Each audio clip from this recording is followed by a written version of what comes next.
des démocrates congolais, l'IDEC, qui est un parti politique qui a pignon sur rue à Kinshasa et en République démocratique du Congo. Madame Angèle, première question. Le 26 avril 2021, le gouvernement Sama Lukonde a été investi par le Parlement congolais. Plus de 100 jours après, un séminaire d'orientation d'immersion du gouvernement pour qu'il puisse s'imprégner de la vision du chef de l'État, pour que ces membres du gouvernement puissent parler d'une seule voix. Et ça tombe un peu nommé 100 jours après. Moi, j'avoue que ça m'a un peu décontenancé. Je me suis dit, est-ce que ce séminaire d'immersion n'aurait pas dû avoir lieu au début, quand le gouvernement a été investi, pour que justement il y ait l'immersion, il y ait que les membres du gouvernement s'imprègnent de la vision du chef de l'État, s'approprient le programme gouvernemental, etc. Mais en suivant nous, téléspectateurs, ce que nous avons suivi, c'est surtout le discours de clôture du chef de l'État. J'ai compris ensuite la portée. Et je me suis dit, bon... Avant d'arriver là, justement, madame, qu'est-ce qui a été constaté pour qu'on arrive aujourd'hui à organiser, pour que le gouvernement, pour que le président de la République puisse autoriser l'organisation d'un tel séminaire? Il y a eu dysfonctionnement, les membres du gouvernement n'arrivaient pas à parler d'une seule voix. Qu'est-ce qui s'est passé exactement pour qu'on en arrive là? Eh bien... vous êtes peut-être mieux placé que moi pour le savoir, mais moi, en tant que citoyenne qui suit l'actualité, qui lit la presse, qui suit les comptes rendus du ministre de la Communication, eh bien, je me suis dit, bon, c'est peut-être une façon de faire un genre de bilan 100 jours après l'investiture de ce gouvernement. C'est peut-être une façon aussi de faire le rappel des troupes. Un général a besoin de le faire de temps en temps. D'ailleurs, ce gouvernement, c'est le gouvernement des warriors, des guerriers. Et donc, les guerriers, on a besoin de les rappeler à l'ordre, faire le rappel des troupes. Et il a été convenu c'était peut-être un rappel de chaque semestre qu'il y ait organisation de telles rencontres pour faire le suivi des décisions et recommandations. Tout à fait, c'est ce qui avait été annoncé. Et là, 100 jours après, ce rappel des troupes est en train d'être fait. Et puis, nous, en tant que citoyens, ce qui nous intéresse, je crois que j'ai eu à le dire une fois sur votre plateau, eh bien, nous aimerions connaître le bilan de ce gouvernement des Warriors. Mais avant d'en arriver au bilan, le thème lui-même qui a été choisi lors de ces séminaires d'immersion, c'est vers la dynamique de changement par l'excellence et la gestion basée sur les résultats. Ça vous inspire quoi, ce thème? Ce thème, je le trouve très porteur, je le trouve galvanisant, parce qu'effectivement, ce dont on a souffert dans notre pays depuis des décennies, c'est une forme de médiocrité. Je ne citerai pas un mot célèbre de notre cardinal qui vient de le citer, et à son âme, mais on végétait dans cette médiocrité, et maintenant il y a un sursaut. Donc effectivement il faut le changement. Moi je dis souvent, le changement c'est maintenant, et donc cette dynamique de changement, si on fait appel à l'excellence, c'est fantastique, c'est formidable, c'est ce qu'il nous faut pour avancer dans ce pays. Et moi je le dis souvent, en RDC, dans notre pays, nous nous plaignons beaucoup de ce qui ne fonctionne pas, ce qui ne va pas, mais ce que nous ne voyons pas, c'est que nous avons pas mal de Congolais ordinaires qui ont de l'expertise, qui sont des gens excellents, mais qui sont mal utilisés. Donc, ou ne sont pas du tout utilisés. Alors non, cette dynamique de changement par l'excellence, oui. Et la gestion des résultats, la gestion basée sur le résultat, oui, nous voulons des résultats. Et je me souviens... C'est ce que le peuple attend. Le peuple attend. Je pense que le chef de l'État a eu déjà à le dire dans un passé très récent, c'est que ce gouvernement a une obligation de résultat. Donc, ils ont fait leur séminaire, des choses Quand vous parlez des intéressantes. résultats, c'est que les paniers de la ménagère ne doivent pas souffrir. On attend la baisse du prix de Saint-Char, de poisson Saint-Char. On attend la baisse du prix du billet d'avion et on attend beaucoup de changements dans plusieurs domaines. On attend beaucoup de changements dans le domaine social, que le social du Congolais s'améliore. Et l'un des premiers indicateurs, comme vous l'avez dit, c'est le panier de la ménagère. C'est le vécu quotidien des Congolais. Mais c'est aussi l'amélioration de la vie des Congolais, c'est aussi l'amélioration de la sécurité. Et nous l'avons vu, il y a l'état de siège. Bon, c'est à ses débuts, mais il y a des points positifs, d'autres points négatifs. Nous attendons aussi que le maître mot lancé de l'instauration de l'état de droit devienne une réalité. Et là aussi, la machine est déjà en branle. C'est en marche, c'est en marche. Nous attendons une lutte, mais alors là, féroce contre la corruption. Là aussi, c'est en marche. Vous regardez l'inspection générale des finances, qui est le gendarme national de la République qui effraie ceux qui ont fauté dans le pays. Mais nous nous rendons compte en matière de corruption que malgré justement cette lutte, eh bien ce mal, ce cancer qui nous ronge continue. Dernièrement, même à l'Est, où on a envoyé une équipe militaire, des autorités locales militaires. Vous voulez parler de l'Ituri où voilà, 8 officiers ont été arrêtés, voilà, de la police nationale. Exactement, la main dans le sac. Donc c'est vraiment un travail de longue haleine. Donc ce changement, c'est aussi... l'idée est donc noble. Le changement, c'est à tous les niveaux. À tous les niveaux. L'idée est noble de la gratuité de l'enseignement, mais on reconnaîtra, tout le monde reconnaîtra que ça va cas un cas avec difficulté dans tous les domaines. Madame, est-ce que vous pensez que c'est facile de faire porter la vision du chef de l'État à tous les membres du gouvernement, d'autant plus que les ministres sont issus de différentes formations politiques? Il y a des ministres issus de l'UDPS, du MLC, de l'UNC et d'autres formations politiques. Ils ont fait ce qu'on appelle le gouvernement d'union nationale. Et c'est facile, parce que ces ministres ont leurs autorités morales. C'est loin d'être facile, mais les ministres doivent avoir en tête qu'ils font partie d'une équipe. Et dans son discours de clôture à l'issue de ce séminaire, le chef de l'État l'a dit, a mis l'accent sur le sens de la responsabilité individuelle, mais aussi collective. Ils ne sont pas au gouvernement pour représenter leur autorité morale ou répondre à leur autorité morale. Ils sont au gouvernement pour travailler pour le peuple congolais. Donc ils doivent mettre de côté toutes ces... tentation partisane.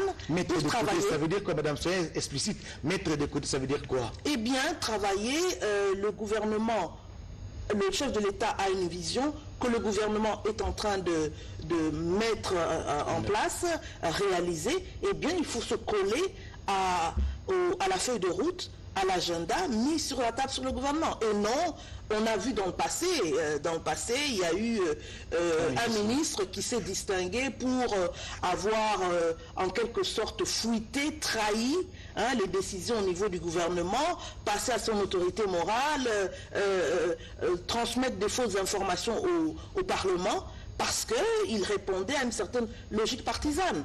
Il ne faut pas répondre à cette logique partisane, il faut travailler pour avoir un sens collectif. C'est une équipe, il faut que cette équipe gagne et travailler pour le peuple congolais. Raisonnons à contrario, oui. Si jamais les gouvernements, n'est-ce pas, dans lesquels figure un ministre, ne répond pas à l'idéologie de sa formation politique par rapport à la clause de conscience, que doivent faire ces ministres? Eh bien, malheureusement, la conscience politique dans notre pays n'est pas très élevée. On a vu, il y a eu une multitude de cas dans le passé.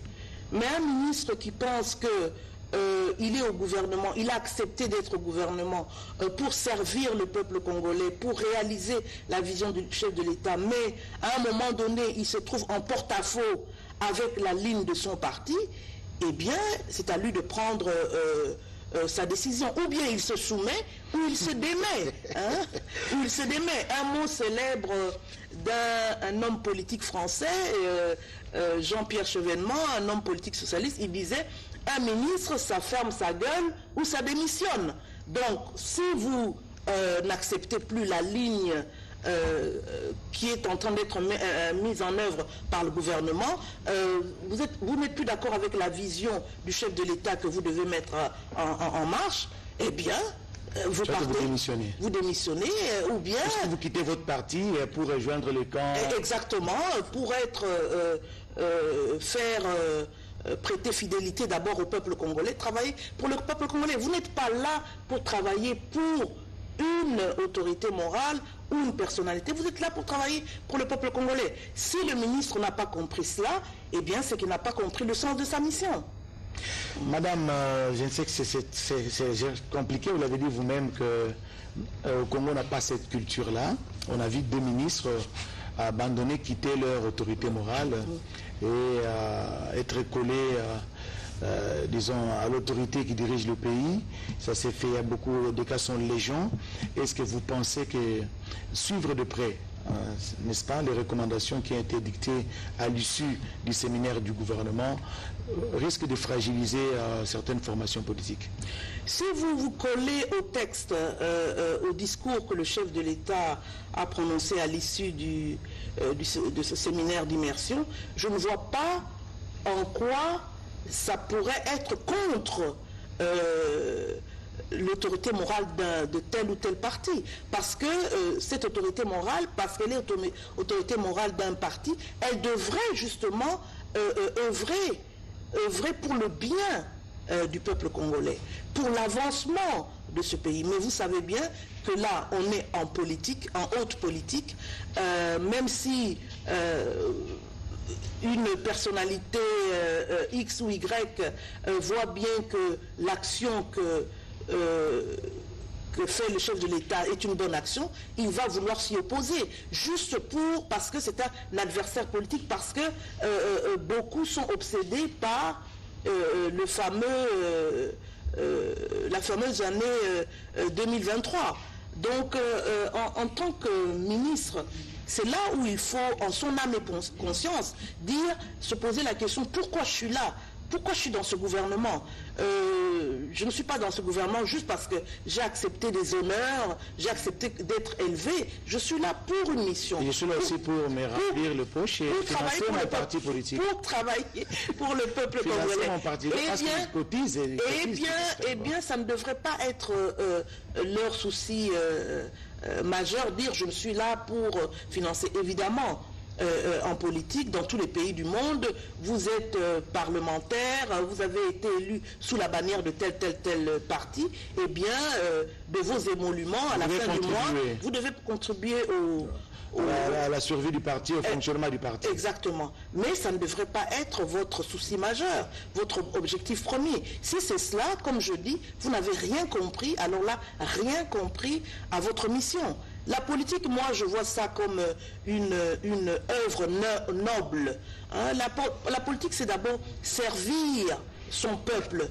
Donc, quand vous sentez, ah non, là, la ligne que veut prendre le gouvernement, ça ne correspond pas à, par exemple, à la vision de mon parti, eh bien, c'est à votre conscience de dire, comme vous l'avez dit, je quitte cette ligne du parti parce que ce n'est pas la bonne, je joue collectif avec cette équipe gouvernementale pour sa réussite, quitte à me séparer de mon parti, ou alors vous décidez de partir. Mais vous le savez, dans notre pays, on n'a pas cette culture de responsabilité politique.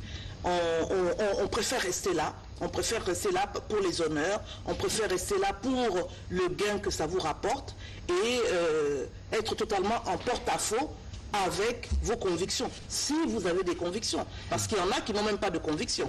Voilà madame, voilà, nous allons parler en termes d'incidence de ces séminaires d'immersion organisés en faveur de membres du gouvernement. quelle est l'incidence immédiate de ces séminaires? Qu'est-ce que ça va porter comme changement? Il y a eu beaucoup de séminaires, les termes ont changé, séminaires d'immersion, séminaires d'orientation, séminaires de ceci, là. Mais dans la pratique, on n'a pas senti ce changement-là. Est-ce que vous pensez que cette fois-ci, c'est la bonne? Eh bien, c'est un peu tôt pour le dire. Nous, de l'extérieur, sentir si cette fois-ci c'est la bonne. Mais en tout cas, c'est une bonne initiative. Quand on a une équipe de cette envergure au sommet de l'État, il faut absolument avoir une cohésion dans cette équipe. Et pour avoir une cohésion, il faut que tout un chacun dans l'équipe comprenne bien les objectifs qui ont été fixés, s'approprie ces objectifs. Et puis qu'on se mette d'accord sur les méthodes. Chaque ministère, évidemment, a certainement sa recette interne dans le ministère, etc. Mais en règle générale, quelles sont les méthodes de travail que le gouvernement adopte? Et moi, je pense que l'un des principes, en tout cas, qui devrait guider les ministres, c'est la transparence. On a parlé de une gestion basée sur les résultats. Oui, des résultats, nous en voulons. Nous voulons une lutte acharnée contre la corruption. Les antivaleurs. Les antivaleurs. Nous ne voulons pas avoir de népotisme. Et je ne sais pas si dans leur séminaire, ils ont parlé de ça, mais une question absolument essentielle, centrale pour moi, c'est éviter le népotisme. Vous savez, sous Mobutu, cette logique partisane, il faut travailler pour avoir un sens collectif. C'est une équipe. Il faut que cette équipe gagne et travailler pour le peuple congolais. Raisonnons à contrario, oui. Si jamais les gouvernements, n'est-ce pas, dans lesquels figure un ministre, ne répond pas à l'idéologie de sa formation politique par rapport à la clause de conscience, que doivent faire ces ministres? Eh bien, malheureusement, la conscience politique dans notre pays n'est pas très élevée. On a vu, il y a eu une multitude de cas dans le passé. Mais un ministre qui pense qu'il est au gouvernement, il a accepté d'être au gouvernement pour servir le peuple congolais, pour réaliser la vision du chef de l'État, mais à un moment donné, il se trouve en porte-à-faux avec la ligne de son parti, eh bien, c'est à lui de prendre sa décision. Ou bien il se soumet, ou il se démet. Ou il se démet. Un mot célèbre d'un homme politique français, Jean-Pierre Chevènement, un homme politique socialiste, il disait « Un ministre, ça ferme sa gueule ou ça démissionne ». Donc, si vous n'acceptez plus la ligne qui est en train d'être mise en œuvre par le gouvernement, vous n'êtes plus d'accord avec la vision du chef de l'État que vous devez mettre en marche, eh bien, vous partez, vous démissionnez, ou bien... Est-ce que vous quittez votre parti pour rejoindre le camp... Exactement, pour prêter fidélité d'abord au peuple congolais, travailler pour le peuple congolais. Vous n'êtes pas là pour travailler pour une autorité morale ou une personnalité, vous êtes là pour travailler pour le peuple congolais. Si le ministre n'a pas compris cela, eh bien c'est qu'il n'a pas compris le sens de sa mission. Madame, je sais que c'est compliqué, vous l'avez dit vous-même qu'au Congo on n'a pas cette culture-là. On a vu deux ministres abandonner, quitter leur autorité morale et être collés disons, à l'autorité qui dirige le pays. Ça s'est fait, il y a beaucoup de cas sont légion. Est-ce que vous pensez que suivre de près, n'est-ce pas, les recommandations qui ont été dictées à l'issue du séminaire du gouvernement risquent de fragiliser certaines formations politiques? Si vous vous collez au texte, au discours que le chef de l'État a prononcé à l'issue de ce séminaire d'immersion, je ne vois pas en quoi ça pourrait être contre l'autorité morale de tel ou tel parti. Parce que cette autorité morale, parce qu'elle est autorité morale d'un parti, elle devrait justement œuvrer pour le bien du peuple congolais, pour l'avancement de ce pays. Mais vous savez bien que là, on est en politique, en haute politique, même si...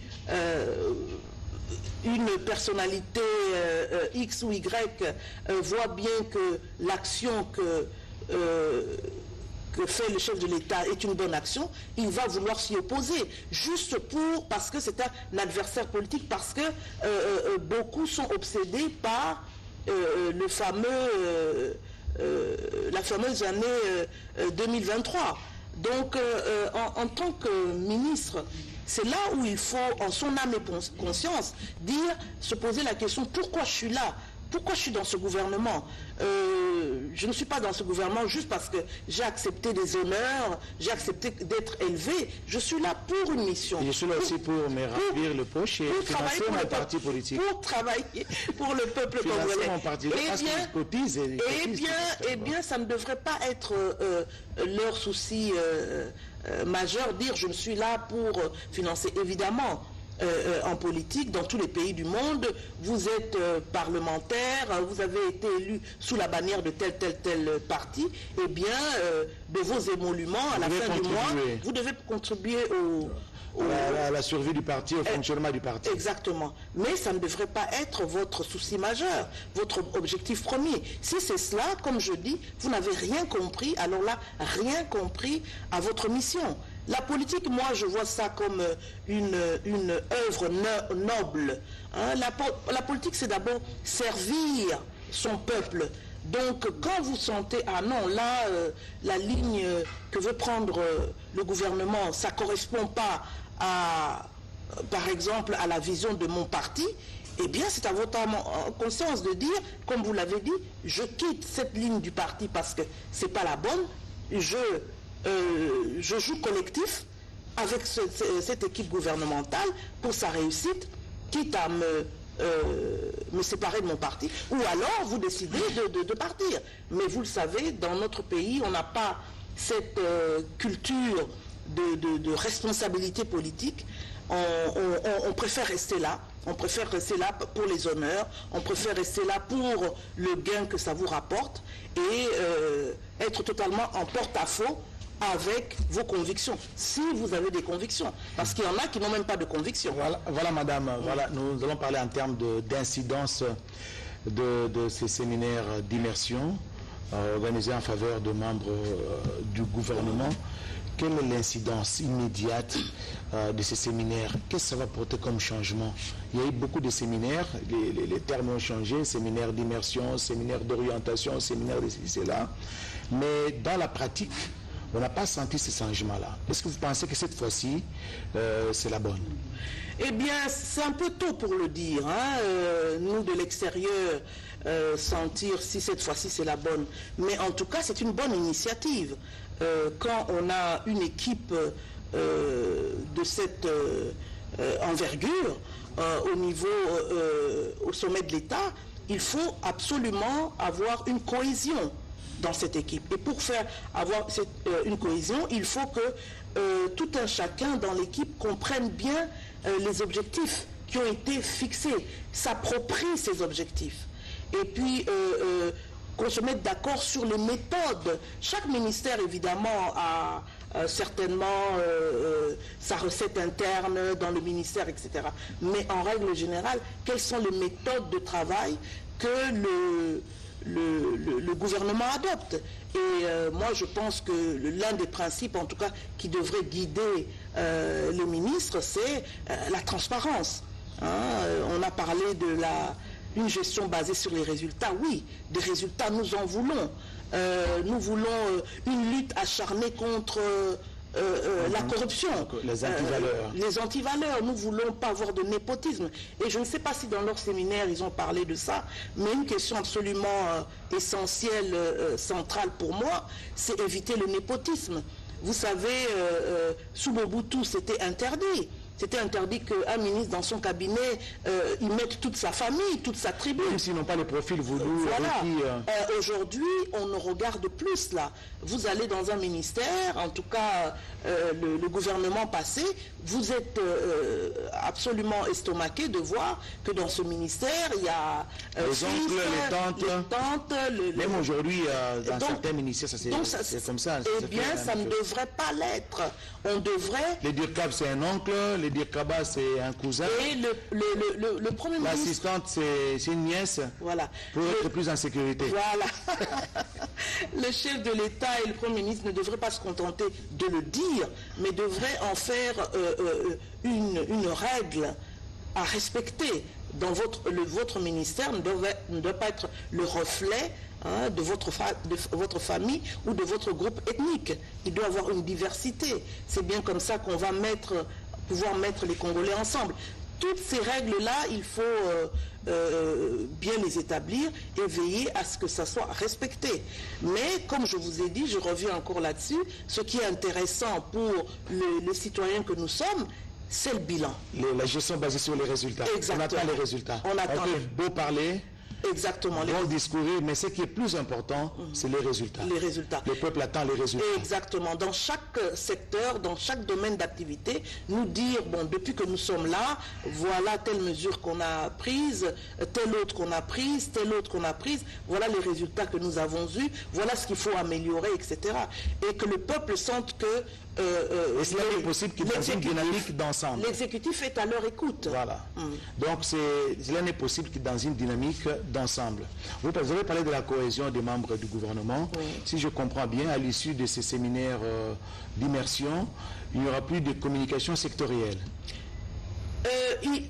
Évidemment, si vous faites allusion aux autorités morales, ça, je suis tout à fait d'accord avec vous, oui. Qu'il faudrait, bon, c'est normal, vous êtes ministre issu d'un parti X ou Y, c'est sûr que vous conversez, même par téléphone, ou vous rencontrez les dirigeants de votre parti. Mais le maître mot doit être « je suis ici » pour le compte de la République. La République. Je suis ici pour mettre en musique, en œuvre, la vision du chef de l'État. Voilà les objectifs que le gouvernement s'est assigné.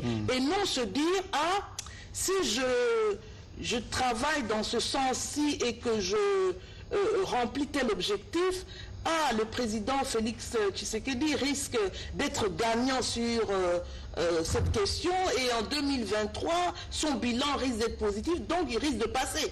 Là, alors là, si vous êtes dans ce jeu-là, c'est malheureux. Si vous êtes dans ce jeu-là, il faudrait que vous quittiez l'équipe. Mais comme vous le savez, personne ne va quitter l'équipe. Moi, j'ai même entendu dire qu'il y a des ministres, 1 ou 2 ou 3, dont l'autorité morale n'est plus tellement en odeur de sainteté avec le chef de l'État, dire, eh bien non, moi si on me demande de partir, je ne pars pas, je reste.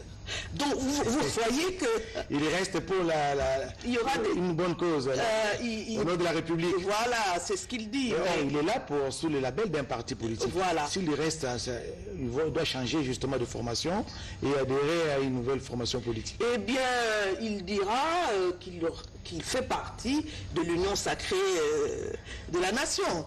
Donc, il y a déjà des choses qui se disent dans ce sens-là. Non, moi, je reste. Donc, c'est pour vous dire que la politique congolaise, elle est Madame, puisque nous parlons de la politique congolaise, justement, entre autres raisons de l'organisation de ces séminaires d'immersion, on a remarqué qu'il y a des communiqués, par exemple, officiels, avant que ça ne soit lu à la télévision nationale ou rendu public, on les retrouve dans les réseaux sociaux. Est-ce que vous pensez par ces séminaires, ces dérives vont s'arrêter? Eh bien, ça aussi, c'est un souhait, c'est un vœu, ça devrait. Je suis sûr qu'à l'issue de ce séminaire, d'ailleurs, le chef de l'État l'a dit dans sa conclusion, qu'il pense, qu'il espère que les recommandations issues du séminaire sont des recommandations positives qui vont dans le bon sens et que ces recommandations seront mises en œuvre. Donc nous le souhaitons. Moi, ce que j'aimerais voir en tout cas, c'est que l'équipe gouvernementale renforce sa communication. Il ne suffit pas d'avoir un ministre de la communication pour l'ensemble du gouvernement. Il faudrait qu'au niveau des ministères aussi, que nous puissions savoir pourquoi une telle décision est prise, quelle quels sont les résultats de la mise en œuvre de ces décisions, etc. etc. Dans mon domaine de prédilection, par exemple, les affaires étrangères, voilà. Eh bien, je l'ai toujours dit, aux Nations Unies où j'ai travaillé pendant plus de 20 ans, eh bien, tous les jours... Et je rappelle que vous avez été conseillère de Kofi Annan, c'est ça? Voilà, c'est ça, voilà. Conseillère politique principale. Eh bien, tous les jours, au Midi 15, il y avait un briefing du porte-parole qui... sans rentrer dans le secret des débats internes, des discussions internes, qui dressait le bilan des préoccupations. Donc, chaque soir, avant de vous séparer, vous avez un débriefing ou le matin? Déjà le matin, toute l'équipe, c'était ce il appelait ça la prière du matin. Ça n'avait pas besoin d'être long, 30 minutes autour de lui et quelles sont les priorités du moment, quelles sont les questions, où vous en êtes, etc. Et il ne faut pas de longs discours, 1 minute à chacun.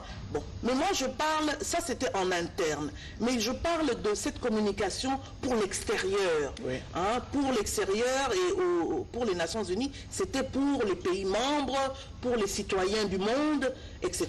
Il y avait le porte-parole qui, tous les midis à midi 15, donnait un bref. D'ailleurs, on l'appelait briefing parce que c'est bref. Voilà.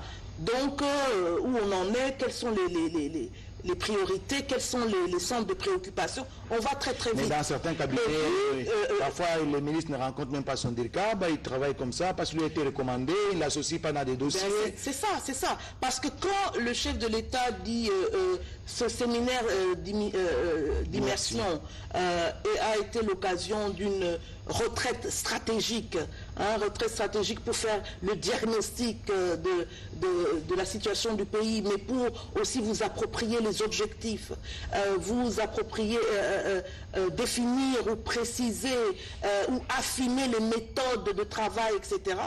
Eh bien, c'est le moment. Nous espérons qu'après ce séminaire, qui tombe justement à point nommé aux 100 jours du gouvernement, après ce séminaire, eh bien, on aura des warriors encore beaucoup plus dynamiques, qui sont dans une cohésion sans précédent. Exactement, très affûtés, ils ont affûté leurs armes, ils ont une vision claire de ce qu'ils ont à faire, ils réajustent ce qu'il faut réajuster. C'est ce que nous attendons. Nous attendons plus d'efficacité, nous attendons justement des résultats. Et nous attendons des résultats à tous les niveaux. À tous les niveaux. Et là, il faut que le Premier ministre... Et les résultats, comme je vous l'ai dit, doivent nous être communiqués. J'espère qu'à un moment donné, il y aura un genre de... Ça n'a pas besoin d'être formel de façon officielle, mais la presse, on peut vous inviter de la presse, voilà, dans le domaine de la santé, voilà où nous en étions, on a tel défi, tel challenge, voilà ce que nous avons fait, telle action, telle autre action, mais pour telle action, ça n'a peut-être pas bien marché, nous voulons redresser. Bon, en matière d'éducation, la gratuité en est à tel point, à l'issue, voilà les revendications. Dans le domaine de la santé. Voilà, le peuple a besoin d'être tenu au courant. C'est le moment pour le Premier ministre, parce qu'il avait décliné son programme du gouvernement lors de son investiture le 26 avril dernier, devant le Parlement. Samadou Kondi avait défini son programme dans tous les secteurs. Voilà. Moi, je pense que c'est le moment où de marquer un temps d'arrêt avec le ministre. 100 jours après, j'avais demandé de faire ça et ça et ça. Qu'est-ce qui a été fait au jour d'aujourd'hui, je pense, à ce niveau-là. Et moi, c'est que j'imagine peut-être que le séminaire a servi aussi à cela. Ils ont marqué un temps d'arrêt. C'est bon, même dans nos vies personnelles, de prendre parfois un temps de pause, d'aller en retraite. Retraite, ça ne veut pas seulement dire religieux, mais eux, le chef de l'État a parlé de retraite stratégique. Donc, il est bon de prendre des retraites stratégiques, dire, bon, où en suis-je dans ma vie en ce moment? J'avais, en début d'année 2021 commencé, j'avais telle résolution, où en suis-je? Puisque maintenant, on est déjà passé à la deuxième partie de l'année. Bon, moi, je pense qu'au niveau gouvernemental, c'était un peu ce genre d'exercice. Et d'après le discours aussi, nous apprenons que les échanges ont été très fructueux, très denses, très riches. et ont été francs, bon, alors ça ne peut que nous donner un meilleur gouvernement des Warriors après ce séminaire. Alors, en tant qu'analyste politique, vous êtes présidente nationale de la Ligue des démocrates congolais, l'IDEC. En tant qu'analyste politique, vous suivez de près la situation politique dans notre pays, la RDC. Il y a des ministères, entre guillemets, qui ont décollé, il y a d'autres qui traînent les pas. Qu'il faudra faire le Premier ministre pour que cette dynamique des changements puisse toucher tous les ministres? Eh bien, au début de sa prise de fonction et puis après l'investiture au Parlement, il y avait un plan d'action, un programme, il y avait une feuille de route. Eh bien, il faut, secteur par secteur, voir, comme je viens de le dire, quelles sont les actions qui ont déjà été menées et qu'est-ce qu'il faudrait rectifier et puis à qui faudrait-il faire appel. Donc vraiment, c'est un exercice qu'il faudrait, auquel chaque ministre devrait s'adonner pour vraiment tirer vraiment le bénéfice de ce séminaire. Et comme je dis, j'espère que ce séminaire a servi aussi à cela, hein, à regarder de près, à la loupe, 100 jours après, suis-je dans la bonne direction, est-ce que j'applique les bonnes méthodes, qu'est-ce qu'il y a à rectifier, etc. Donc, mais on a toujours semblé négliger dans ce pays les bureaux d'études, ça n'existe pas. Les ministres travaillent sur les factuels. Quand il y a un événement, c'est alors qu'on cherche à mobiliser le fonds, on ne sait pas prévenir les crises, on ne sait pas prévenir certaines situations. Moi, ce que je regrette, c'est que personne n'a inventé la roue. Avant qu'un ministre prenne ses fonctions, il a eu un prédécesseur. Il a eu des prédécesseurs. Et ces prédécesseurs ont eu aussi à réfléchir, à plancher. Pour ne citer que certains domaines, il y a eu, je crois que c'était le ministre du budget qui avait organisé la conférence sur le coulage des recettes. Il y a des recommandations très solides. D'ailleurs, ce ministre, nous avons eu à la voir au Conseil économique et social, bon, il reconnaissait à demi-mot que les recommandations de cette conférence n'ont pas été suivies des faits. Nous avons eu les fameuses assises de la justice. Quand, je pense, c'était M. Tambo Mamba était ministre de la Justice. Eh bien, moi, en tout cas, à ce moment-là, j'ai eu un espoir. Vraiment, je me suis dit, ça y est, c'est bon. Voilà, ça va aller. L'état de droit va être en marche parce qu'il y avait des praticiens du droit dans tous les domaines, avocats, juges, magistrats, auditeurs militaires et autres. On a fait aussi appel à des experts étrangers. Les conclusions ont été excellentes, mais ça n'a pas été suivi des faits. Donc, et ça, c'est la RDC. C'est ça le problème. Les conclusions, des séminaires, des ateliers, voilà. Souvent qui on en a dans différents domaines. Dans différents domaines, mais qui ne produisent pas leur effet. Donc, il faudrait sortir ça des tiroirs. Et rappelez-vous même les recommandations, les concertations nationales. Hein, il y avait de très bonnes recommandations, mais une fois terminé, bon. Dans les tiroirs. Dans les tiroirs. Donc on devrait déjà dépoussiérer tout ça, sortir des tiroirs, voir ce qu'on peut retenir, voir ce qu'on peut appliquer. Mais une autre chose que je regrette, c'est que nos dirigeants ont l'air de ne pas se rendre compte que l'expertise existe au niveau national. L'expérience existe au niveau national. Vous voulez qu'on fait recours toujours ailleurs pour certaines questions? Certaines questions, je m'étonne. Par exemple, j'ai lu, est-ce vrai ou faux, que à l'Est, je crois, dans l'Ituri, le génie militaire a construit des... C'est au Nord Kivu. Au Nord Kivu, voilà. La maison pour les victimes des... Exactement. Du volcan, 700 logements en un temps record. Et je me suis dit, mais pourquoi alors avoir fait appel à ce fameux contrat bancal sous les 100 jours pour nous construire des logements, comment on les a appelés? Préfabriqués. Les préfabriqués. notre génie militaire, j'ai toujours entendu dire que le génie militaire, il est très efficace au Congo, performant. Voilà, donc il y a pas mal de domaines. Et puis avant que dans chaque domaine, on veut faire appel, on veut commander quelque chose, ou on veut faire appel à une étude, il faut penser Congo d'abord. Congolese first. Pensez congolais d'abord. Mais le grand problème, c'est justement l'expertise qu'on est en train de décrire. Le Congo n'a pas une expertise. Vous êtes sûr? Je donne l'exemple, madame, oui. Je parle dans la sous-traitance. Les entreprises qui viennent s'installer en RDC, notamment dans le secteur minier, quand on demande aux Congolais de vous produire un dossier bancable, parfois c'est à peine que les Congolais se présentent pour présenter un projet bancable.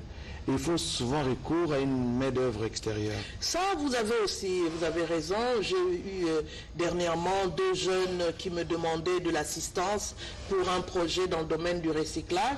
Eh bien, il n'y avait rien. Pas de business plan, rien, juste un mot pour dire voilà, nous voulons monter tel projet. On n'a pas encore cette culture, on n'a pas encore cette expertise, mais il y en a aussi, il y a des Congolais qui l'ont.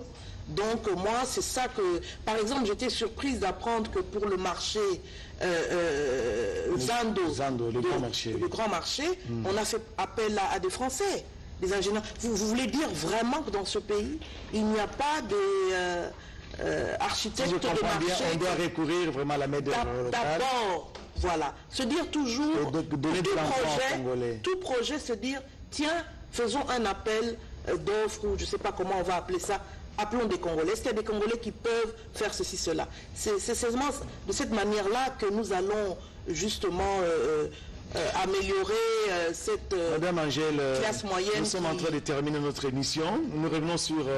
qui a tellement du mal à émerger. Tout à fait. Je pense qu'on doit tenir compte de la main-d'œuvre locale pour favoriser, pour créer la création des emplois justement et favoriser justement l'éclosion d'une classe moyenne.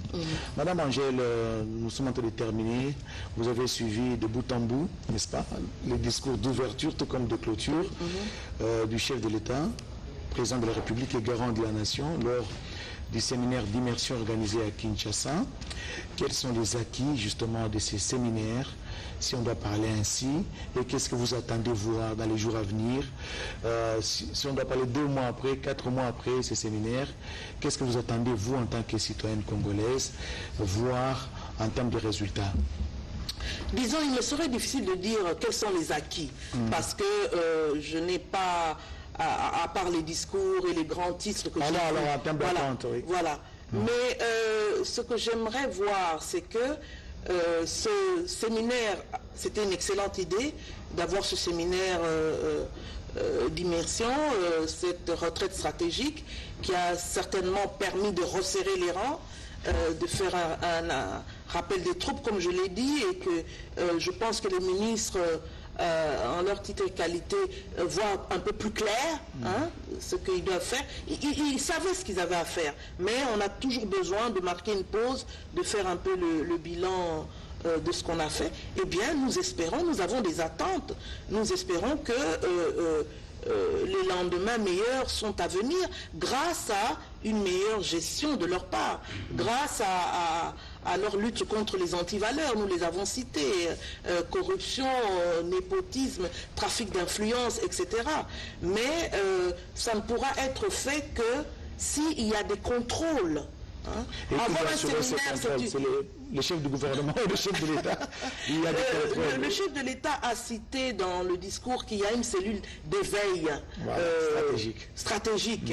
Bon, je n'en connais pas très bien les contours, mais je me dis, voilà, un organe dont le rôle devrait être, justement... Un rôle avant-gardiste. Voilà, et un rôle de contrôle. Cellule d'éveil, oui, mais cellule aussi de contrôle. Vous aviez telle feuille de route à réaliser. Vous en êtes où? Bon. Et le Premier ministre, c'est ça qu'il faut. Voilà, il y a évidemment, la tâche est titanesque.